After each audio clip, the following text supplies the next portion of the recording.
She might as well have been a ghost, spending her days in the silent, sprawling mansion, polishing the gilded edges of a life that wasn't hers. She was hopelessly in love with the billionaire who owned it all, but to him, she was just the help. He saw right through her. But one night, in one crimson dress, was about to change everything. This is the story of how a forgotten woman in a red gown finally captured the heart of the man who never even knew she existed. Alara's hands moved on autopilot, tracing the rim of a crystal glass with a linen cloth. Every day was a quiet rhythm of the same tasks, dusting the marble statues that stood like silent sentinels in the foyer, polishing the massive dining room table until it reflected a hazy, blurry version of herself, cleaning the floor-to-ceiling windows that looked out on a city that felt a million miles away. This was her world, the penthouse of Damian Blackwood, a man who owned half that city but never seemed to notice the woman who kept his world turning. She'd worked for him for 3 years. In that time, she'd learned the rhythm of his life, the bitter smell of his black morning coffee, the surgically precise way he arranged papers on his desk, the deep, weary sigh he'd let out when he finally came home, shedding the armor of a ruthless O to become just a man, lonely and adrift in his own gilded cage. She saw the exhaustion in his shoulders and the guarded look in his gray eyes, and against all reason, she'd fallen hopelessly in love with him. It was a quiet, achy kind of love, the kind that grows in the shadows. She was a ghost, a necessary but invisible part of his life's machinery. When he passed her in the hallway, his gaze would slide right past her, his mind already on the next merger. He wasn't cruel. He was always polite in a detached, formal way. A quick thank you for a press suit, a brief nod if they crossed paths. But he never saw her. He saw a uniform, a role. She was just a fixture like the expensive art on the walls. Her name was Alara. He'd never used it. To him, she was just the help. Today, however, the quiet rhythm of her day was shattered. Isabella Vance, a woman whose name was always in the society pages and, more recently, in Damien's past, swept into the penthouse in a storm of expensive perfume and entitlement. She was his ex-fiancée. Their relationship had imploded spectacularly a year ago, but she still orbited his life, refusing to be forgotten. "Oh, you're still here," Isabella said, her voice dripping with condescension as she saw Alara polishing a silver frame. She didn't bother waiting for an answer. "Damien's hosting the Blackwood Foundation Gala tonight, the event of the season. I assume you'll be scrubbing the floors after we've all had our fun." Alara's fingers tightened on the cloth. She kept her eyes down. "Yes, Miss Vance." Isabella let out a sharp, ugly laugh. "Of course. That's what you do." She drifted over to a large designer box on a chair, flicking it open to pull out a swath of shimmering fabric. It was a gown of sapphire blue, so covered in sequins it almost hurt to look at. Isabella held it up against herself, pouting at her reflection in the dark window. "Ah, no, it's all wrong," she declared, tossing the dress onto the floor. "The color is tacky. It makes me look common." She kicked it with the toe of her designer heel. "Here," she said, a malicious glint in her eye as she looked at Alara. "A little party favor for the help. Maybe you can use it as a cleaning rag." Alara stared at the dress, a heap of discarded dreams on the floor as humiliation burned in her cheeks. She wanted to say something to defend herself, but the words were stuck in her throat. She was invisible, and ghosts don't have a voice. Isabella turned her attention to the elegant invitations on the hall table. "The annual Blackwood Foundation Charity Gala," she read aloud, her tone mocking. She glanced at Alara, a cruel smile on her lips. "It's a shame you can't come. But then, what would you wear? Rags don't magically turn into riches, do they? A maid could never fit into a world of queens." The words were designed to cut, and they did. But as Isabella swept out, leaving the scent of her victory behind, a strange, unfamiliar feeling sparked in Alara's chest: defiance. She looked from the discarded blue dress to the elegant invitation. Isabella's taunt echoed in her head. A maid could never fit in. Later that evening, in her small room in the staff quarters, an idea, wild and reckless, took root. The gaudy dress lay on her bed, but beneath the sequins, the fabric was quality silk. Her mother, a seamstress who could work magic with a needle and thread, had taught Alara that beauty wasn't something you bought. It was something you created. Her gaze fell on a box tucked away in her closet. Inside were remnants from her mother's work, scraps of rich, wine-stained silk that a client had deemed ruined, bits of delicate lace, and a handful of broken jewelry with glittering beads. Her fingers, usually so steady with their daily chores, trembled with a new kind of energy. She picked up the scissors. Isabella was wrong.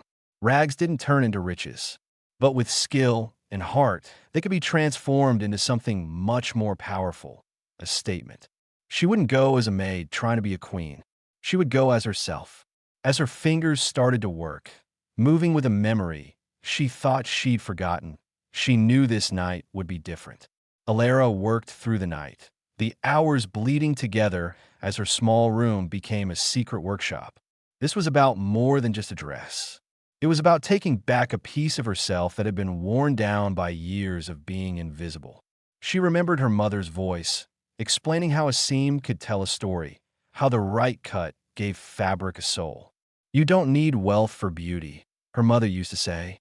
You just need to see the potential in what others throw away.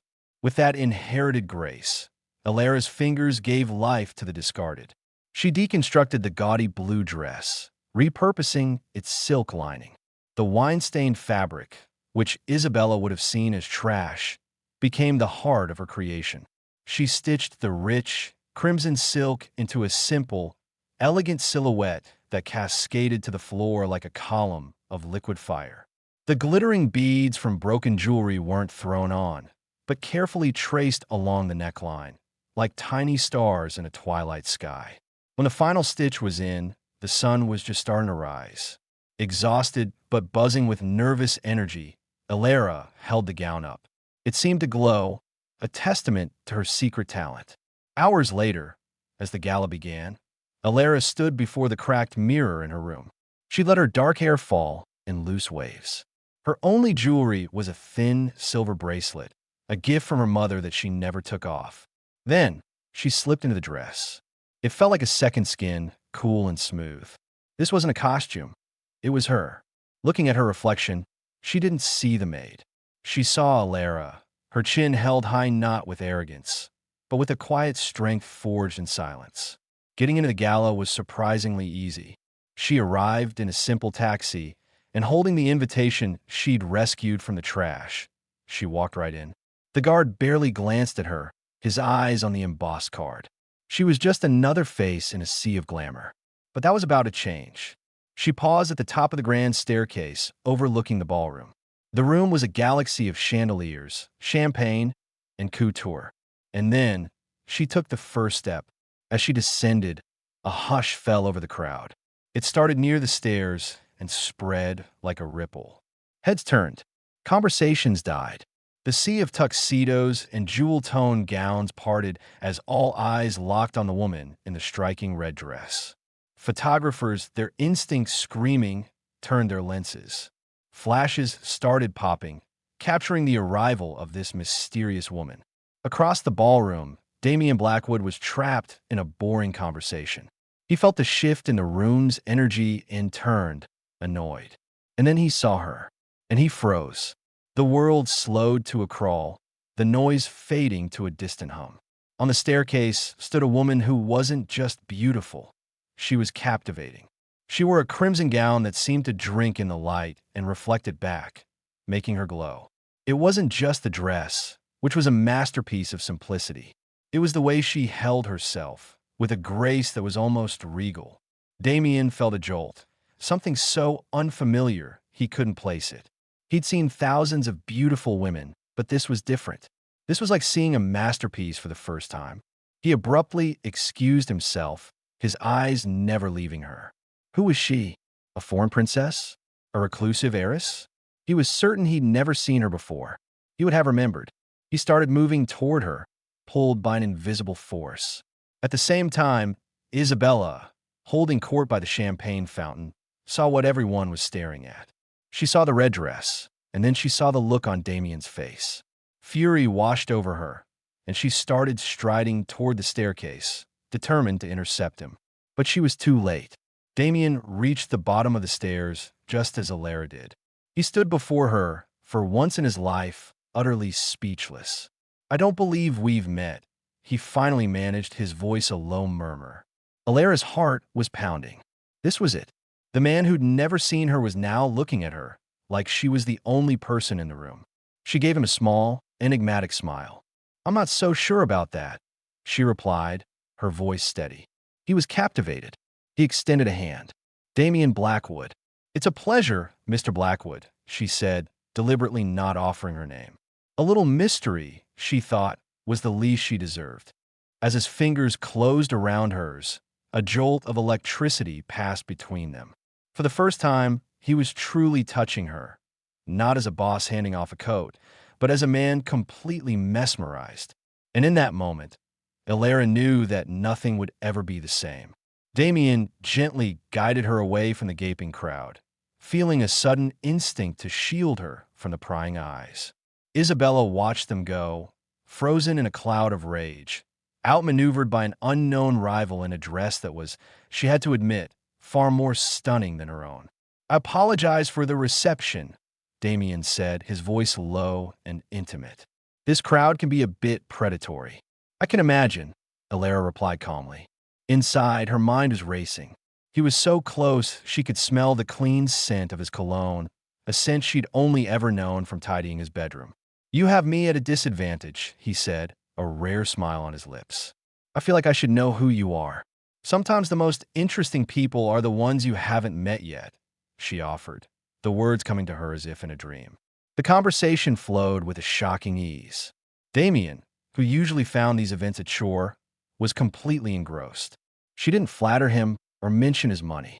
Instead, she asked him about his foundation, about the art, about the music. He found himself telling her things he rarely shared. His frustration with his superficial world, his dream of making the foundation more than a tax write-off. Alara, in turn, was seeing a new side of him. The cold billionaire was gone. In his place was a man with a quick wit and a flicker of the same loneliness she knew so well. It made her heart ache. This was the man she always sensed was hiding under the armor. When the orchestra began a slow waltz, Damien turned to her without hesitation. "May I have this dance?" "I'd love to," she said. He led her to the center of the dance floor. As he placed a hand on her waist and took hers, the rest of the room blurred away. They moved together, perfectly in sync, lost in each other's eyes. "I feel like I'm seeing color for the first time," he murmured, his voice thick with an emotion he couldn't name. The confession hung between them, so raw and honest it made Alara's breath catch. Guilt pricked at her. This magical night was built on a lie. What would he think if he knew who she really was? The woman in his arms was the same one who scrubbed his floors. Just then, Isabella appeared, her smile brittle. "Damien, darling," she purred, tapping his shoulder. "You can't monopolize the guest of honor all night. You haven't even introduced me." Her eyes raked over Alara, searching for a flaw. "You must be someone terribly important. Tell me, where are you from? I don't recognize your family." It was a trap, meant to expose Alara as an outsider. Her heart hammered. The magic was about to shatter. "You'll have to forgive me," Alara said, gently pulling away from Damien. "It's getting late. I must be going." "So soon?" Damien asked, genuine disappointment on his face. "My time is up," she said, giving him one last, lingering look. The clock had struck midnight on her fairy tale. Before he could protest, before Isabella could land another blow, Alara turned and walked away. She didn't run. She moved with the same grace she had arrived with, her head held high. She could feel every eye on her, especially Damien's, whose gaze followed her until she disappeared. He was left standing on the dance floor, bewildered and wanting more. He didn't have a glass slipper, just the intoxicating memory of her eyes, the echo of her voice, and the phantom scent of quiet strength. The woman in the red dress was gone, and Damien Blackwood, for the first time in his life, felt utterly lost. He had to find her. The next morning, the penthouse was silent. The heavy scent of last night's party had been scrubbed away, replaced by the familiar smell of lemon polish. Alara moved through the rooms like a ghost, her body aching, her mind replaying every moment of the gala. The weight of her uniform felt heavier than ever. She was invisible again. Meanwhile, Damien was a storm of frustration. "What do you mean, you can't find her?" He barked into his phone, pacing his study. "She was the most photographed person at the event." "That's the problem, sir," his head of security replied. "The photos are everywhere. The gossip columns are calling her the lady in red. But her name isn't on any list. Her invitation was a general one. Facial recognition came up with nothing. It's like she vanished into thin air." Damien slammed his hand on his desk. "Keep looking. Check every second of security footage. I want a name." He hung up, running a hand through his hair. On his desk were photos of him and Alara. One showed them on the dance floor, his eyes fixed on her with an intensity that startled even him. He stared at the photos, obsessed. Alara, dusting in the hallway, overheard everything. A thrill of fear and pride shot through her. He was looking for her, but the intensity of his search was terrifying. It was only a matter of time. Later that day, Isabella showed up, unannounced as usual, and found Damien brooding over the photos. "Still obsessing over your little mystery woman?" she sneered. "She's a nobody who got her 15 minutes of fame, Damien. You should be more careful." "I don't recall asking for your opinion," he said coldly. Isabella's eyes narrowed. Her gaze fell on Alara, quietly emptying a wastebasket in the corner.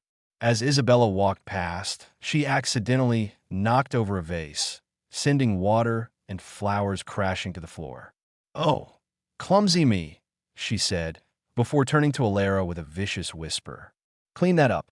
It's what you're good for." Ordinarily, Alara would have flinched, but something had shifted in her since the gala. She met Isabella's gaze for a fleeting second, her own eyes steady, and knelt to clean the mess without a word.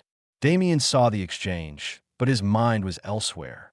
He was too lost in his obsession to truly see the quiet drama playing out right in front of him.